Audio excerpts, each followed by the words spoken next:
first? Councillor Baxter. Councillor, go ahead, my friend. You're up first.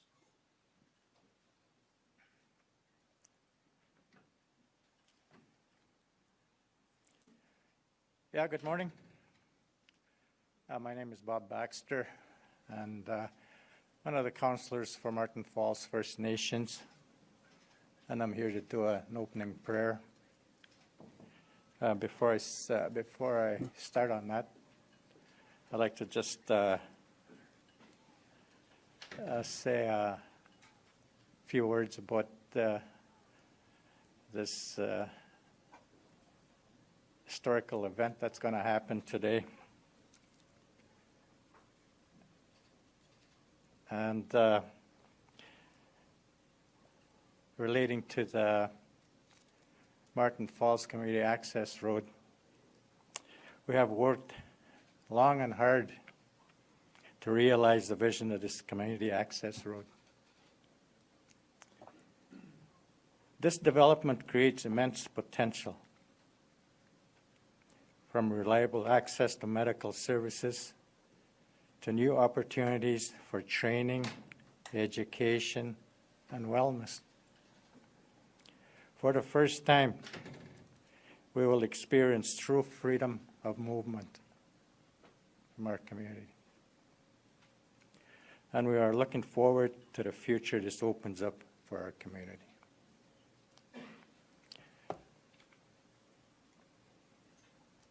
A few weeks ago, I was sitting in the culture area by the city center, and where they have the canoe and stuff like that there. And I was sitting there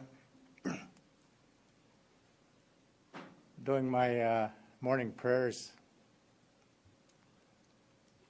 praying for the Creator to guide us in the endeavors that we take on. Also to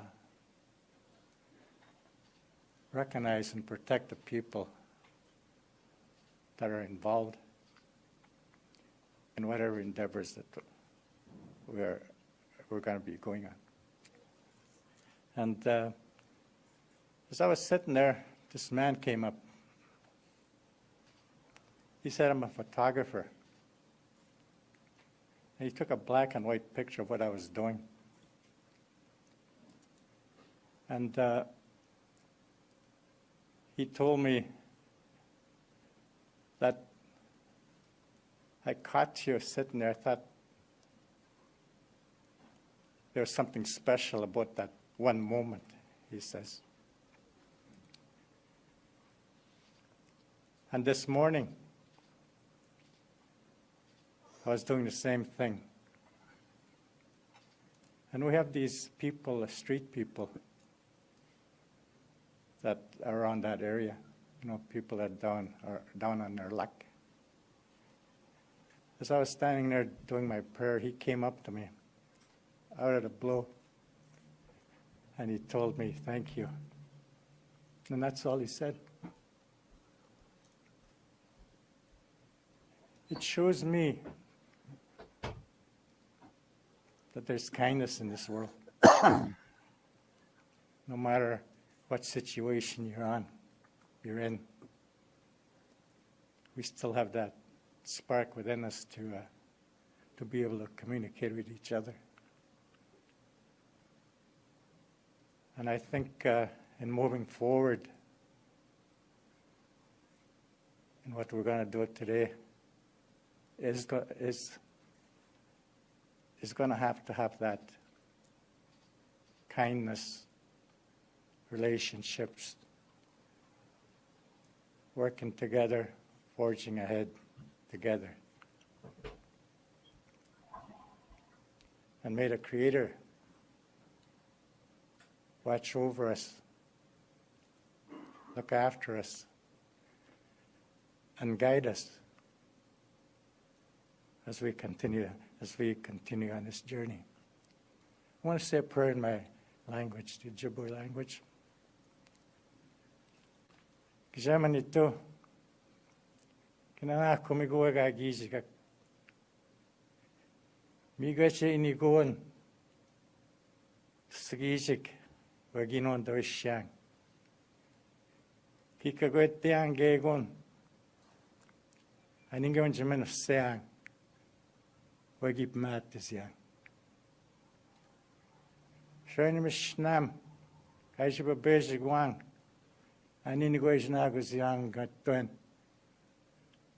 Wag siya mo ito ang mati siyang.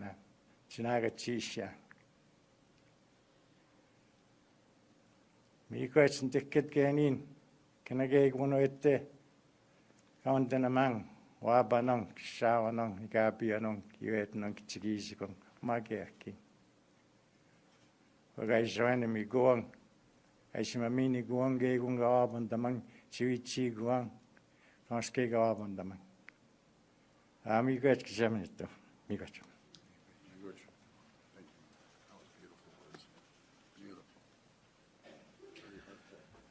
Good morning, everyone. Thank you very much for joining us here today. My name is Will Bauma. I am the Parliamentary Assistant to Minister Greg Rickford and Parliamentary Assistant to the Premier. I am so honored to be here today alongside the Premier, Minister Rickford, Chief Bruce Achneepineskum, and councillors from Marten Falls First Nation. And thank you very much again, Councillor Baxter, for starting us off in a good way. And next up, I would like to invite Chief Achneepineskum to the podium. Chief.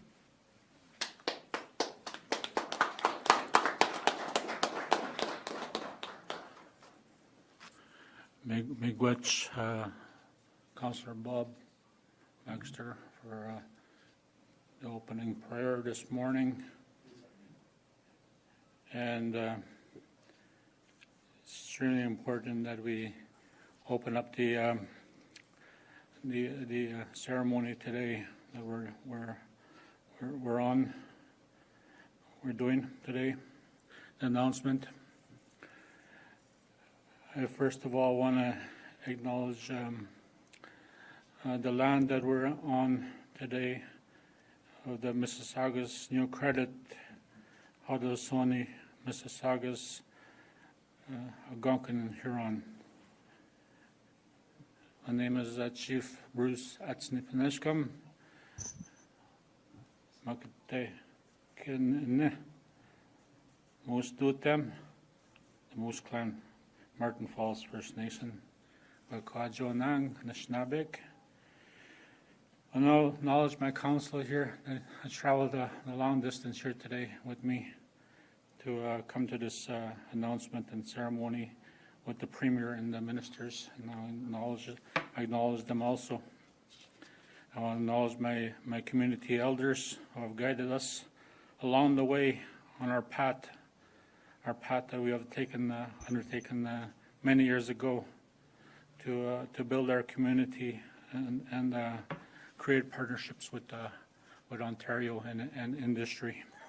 I acknowledge my community members, each and every single one of them, especially the youth in our community. And it's the reason why we're here today.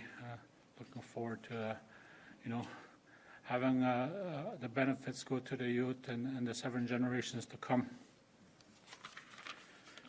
I want to acknowledge the Matawa Chiefs and the Anishinaabe Chiefs, which is our treaty organization, and the treaty we're from, the Treaty Number 9. I want to acknowledge the Premier Ford for inviting us today on this special day, and Minister Rickford. Acknowledge them and Minister Lisi, and the other ministers in this government. I acknowledge the Canadian government, also the federal government, which we are a treaty partner with under Treaty Number 9.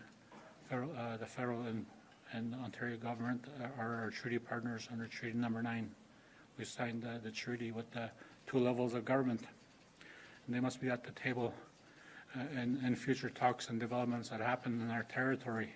It's extremely important that they come and sit with us to discuss development, discuss our lives, discuss how we're going to move together as nation to nation. It's extremely important. We also talk about First Nations, our neighbors, that we have a deep connection with the land and with our relationship with the First Nations in our area.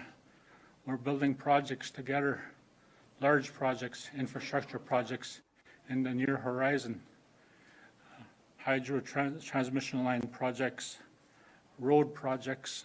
We already have a broadband fiber optic project almost completed to all the 5 remote and also the road access Matawa First Nation communities. It's an extremely important project that's going to bring new technology to our communities. Marten Falls is going to be lit up in 1 year with that new technology, that fiber optic project. It'll be fiber right to the home for each community member. But we need to play catch up in other areas in our community. The wastewater system is not up to grade, and also the diesel generation system we're on right now is self-sufficient. Those areas lie with the federal government to improve in the community. That's why it's extremely important that we form a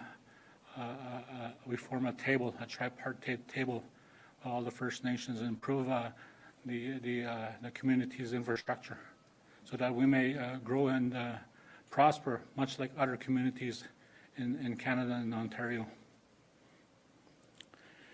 During our meetings with community members in our area, our community members live in our region, not only in the community. They wish to come home, and this is going to be an opportunity for them to come home more easily, more access. That's what this Marten Falls Community Access Road will bring, more access to our community. And right now we have to deal with very expensive air flight to get in and out of the community, and that has a big detriment on our health. We cannot easily jump in a car and then ride down the street to make an appointment to the doctors at any day of the week. It's been a huge hardship for our members. The cost of groceries, the cost of building supplies is becoming extremely expensive to bring up on the air transportation systems, and the shortened winter road season that we now have. The shortened road season comes down to approximately 68 weeks at the most. And if you think about it, the $600,000 a year we spend on winter roads, only for it to disappear in a couple of weeks once the spring melt comes, that's something we have to do better, as a country, build that infrastructure into First Nation communities also, and improve the lives in our communities. We're talking about dust suppression projects in our community, renovation projects, economic development projects, looking at being part of the overall projects in our community, the large infrastructure projects, and actually partnering with good large companies that are willing to be partners, true partners with Marten Falls First Nation. And there are many of them out there, and large and small, that want to partner. But first and foremost, we need the resources, the capacity at the community level, the First Nation level, to build our organization up and to place experts, but also train our young people to actually do those duties that are required to build our community up. Whatever it is, human resources, administration, legal, accounting, trades. We need that infrastructure. We need that training rather in the community, and we need the training centers built in the community for our First Nations. it's extremely important that if First Nations are going to be partners in these large projects, that they actually have to have the capacity to be involved. But we also need wellness in the communities, where we take a look at what's happening in the communities. A lot of communities are battling addiction, and we need those much needed addiction services, mental health services for our youth and members. Our youth are very excited when they came to our ratification meetings. They actually applauded the talk of the start of Marten Falls Community Access Road. There's been so much talk on the access road, and you know, they were wondering when it was going to happen.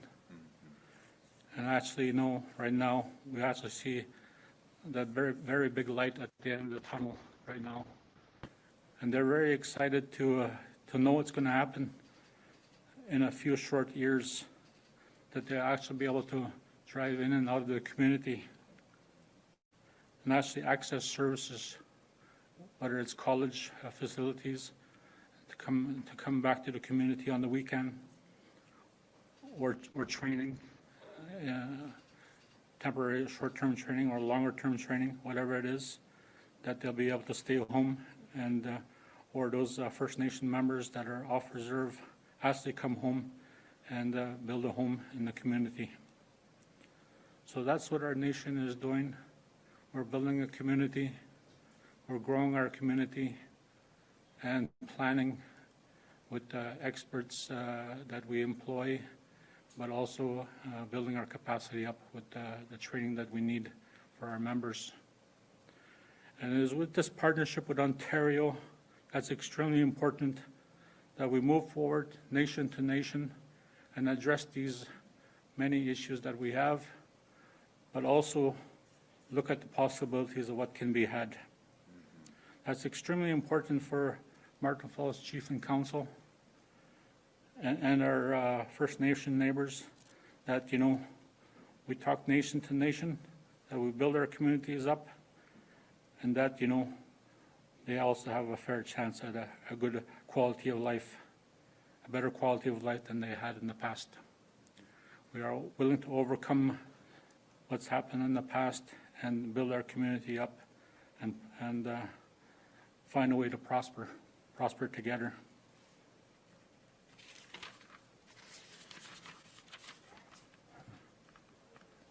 Right now, Marten Falls First Nation relies on air transportation that is extremely expensive to fly in and out, and many of our community members cannot get to appointments on small planes, and they're actually looking forward to the winter road season when they can drive out at their own leisure. But it shouldn't be like that. It should be driving out at any time. And, you know, I applaud this Ontario government today at actually coming to the table, providing those meaningful opportunities for our First Nation and other First Nations that they're in talks with, to provide that quality, large infrastructure for First Nations, for us, for our communities to grow at a speed that you know, we need to do a lot of catch-up, but you know, we want to move forward and build our communities up. We need training in the community, as I said. We need our members need technical skills. With those technical skills, they will be able to actually work at the upcoming mining that's going to happen in our area. And there's many mining opportunities in our area that we're looking at right now. It's all about working in partnership, and that's what our treaty was about. Welcoming the settlers at the time to our lands, and working in partnership, and living together in peace and harmony, and being able to prosper together. I remember the words of Chief Whitehead when he signed the treaty, that he wanted his community members, his people, to prosper and to live on a large tract of land and be able to carry out their usual vocation of hunting and fishing and those traditional activities that sustain them as a people and that sustain their culture. We will always remember our grandfathers who sat at treaty time and discussed the treaty with Canada and Ontario, and we will hold them up dear in our hearts every single day, all the chiefs that have passed, and carry forward their work and their words and their wishes for the people.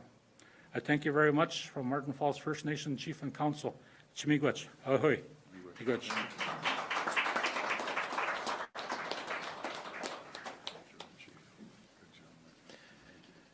Thank you, Chief. And next up, we have Minister Greg Rickford. Well, how about this community of Marten Falls First Nations? This is an exciting day and a historic day for all of us. I want to thank the Chief, Council, and the negotiating team in particular for the past couple of weeks. Extensive travel, long days coming to this point.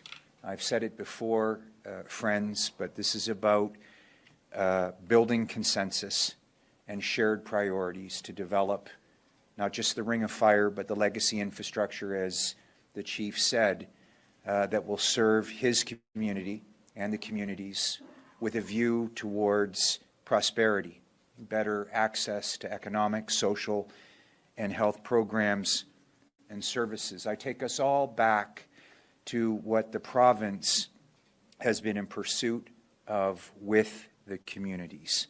Many of you were here last January with Arrowland First Nations as we set the foundational pieces for a relationship with their community to ensure that the commercial capacity, the industrial capacity, the roads themselves that already exist and ultimately serve the current winter road network and in the future the corridor to prosperity would be in the kind of condition that could move the kind of machinery required not just to build a road but to build a corridor that would serve the capacity of clean, green hydroelectricity, moving these communities off of diesel, and get materials in for community infrastructure projects that are reflected in these partnership agreements.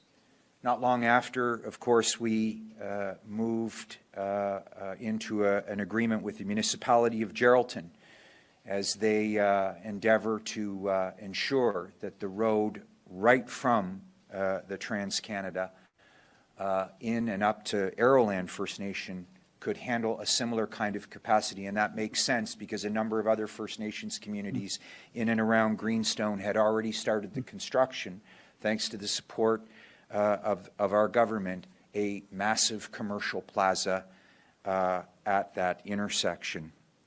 Of course, at the end of October, we signed a community partnership agreement with Webequie First Nations that would advance their supply road in the far north. And we've brought a map here today for some of you folks to appreciate what this corridor is going to be and how it's envisioned. Importantly, bringing into laser focus the real prospect of construction. And so we arrived today with a community partnership agreement with Marten Falls First Nations. Webequie and Marten Falls First Nations took up leadership roles in the environmental assessment processes. They didn't hesitate to ensure that whatever corridor was going to be built, they would be responsible for how that land would be respected.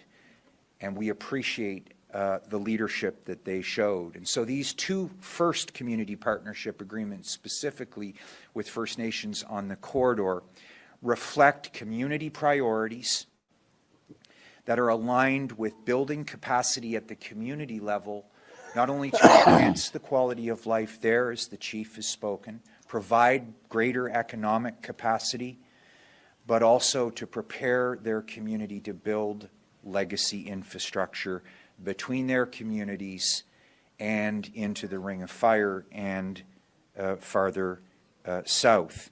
Today's agreement commits immediate funding for the procurement of equipment and materials that will be transported this winter road season.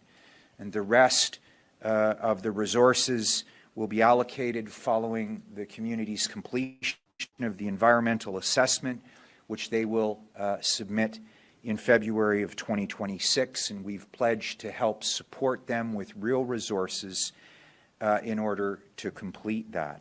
And pending the approvals and consultation, for which we see no barriers, construction will begin this summer. Now, folks, I'm going to turn your attention to this map, because today's community partnership agreement does something extraordinary. If you think that next spring, summer, together with First Nations communities and the community of Greenstone, the province of Ontario, we will now have all access points of the Corridor to Prosperity under construction. Think about that, Chief. After all of the MOUs and the discussions over the past couple of years, we are moving forward, and it's under the leadership of this Premier and the First Nations leadership, the folks in Greenstone, that have made this happen. And I'm just happy to be a part of it. I thank the Premier for his confidence in the work that my team has done to get us to this point, and of course to the chiefs and councils and their negotiating teams to put these partnership agreements together. This is an extraordinary moment for us all, and I want to thank the chief and council for taking the flight down last night in those heavy winds and making sure that we could be here together today. Thank you for this opportunity. Great job. Thank you, Minister, and now our Premier. That's great. Thanks, Will. Thank you. Boy, well, good morning, everyone. What a historic day it is. And I just want to thank Chief Bruce and Councillor Baxter. You listen to him speak, it's like right from the heart. I love it. I just want to thank everyone from Marten Falls First Nation, as well as Minister Rickford. You've done an incredible job, Greg, just working hand in hand. And PA Boma, thank you as well. What a great team for being here today. Just think, over the last 10 months, with tariffs and economic uncertainty taking aim at Ontario's economy, our government has been doing everything we can to protect our workers and our communities. Our plan to protect Ontario is building a more competitive, resilient, and self-reliant economy by cutting red tape, lowering taxes, creating jobs, and making Ontario the most attractive place to invest in all of the G7. Our plan to protecting Ontario workers and jobs by building pipelines, rail lines, ports, roads, highways, and transmission lines to diversify our trading partners and find new customers and new markets. We're doubling down on our $220 billion plan to build, which is the largest infrastructure plan in Canadian history, to keep workers on the job and grow Ontario's economy. We're tearing down internal trade barriers, and we're creating new jobs and opportunities for Ontario workers by unleashing the enormous economic potential of the Ring of Fire. And that's exactly what today's announcement is all about. The Ring of Fire has one of the largest deposits of critical minerals on the planet. These critical minerals are used in everything from advanced manufacturing and semiconductors, which are essential to powering artificial intelligence, and to mobile phones and cars used by families every day. Countries and businesses around the world are competing for these critical minerals, and Ontario has what the world needs. Unlocking and refining critical minerals here in Ontario will add $22 billion to our economy, create 70,000 new jobs, and protect our province's economy. It will also be transformational for Northern and First Nations communities, creating new jobs and economic opportunity across the North. And today, I'm absolutely thrilled to welcome our government's agreement with Chief Bruce and Marten Falls First Nation to work together on the planning and construction of Marten Falls Community Access Road. Our agreement will see Marten Falls submit its environmental assessment by next February, so construction on the road can start by next August, as long as the federal government removes the duplicative approval requirements. This agreement also confirms that we will work together to advance the Northern Road Link northwest of Marten Falls. The Northern Road Link will in turn connect to the Webequay Supply Road and the Ring of Fire, as you can see right behind us. And thanks to our recent agreement with Webequay First Nations, work on Webequay Supply Road is set to begin by next June. These roads, along with roads being upgraded near Arrowland First Nation, will connect the Ring of Fire to the rest of the world and will connect Marten Falls and other communities in Northern Ontario to economic opportunity and prosperity and better services. As part of today's agreement, our government's investment will support vital community projects and critical infrastructure improvements across Marten Falls First Nation to improve access to service like healthcare, create jobs, and strengthen local economy. This agreement is a historic milestone for the future prosperity and security of our province and Marten Falls First Nation. And together, in partnership, we're unleashing economic development in the north, protecting workers across Ontario, and building a more competitive, resilient, and self-reliant economy for generations to come. Together with First Nations, union members, municipalities, and workers across the province, we're going to unleash the enormous economic potential of the Ring of Fire. And together, we're going to protect Ontario. Thank you, and may God bless the people of Ontario. Thank you. All right, that was Doug Ford in his news conference. If you enjoyed that, let us know. If you have any thoughts on it, you can leave those in the comments too. We appreciate your support and your comments. And we hope you have a good afternoon. We'll be back, I'm sure. Till then, bye-bye.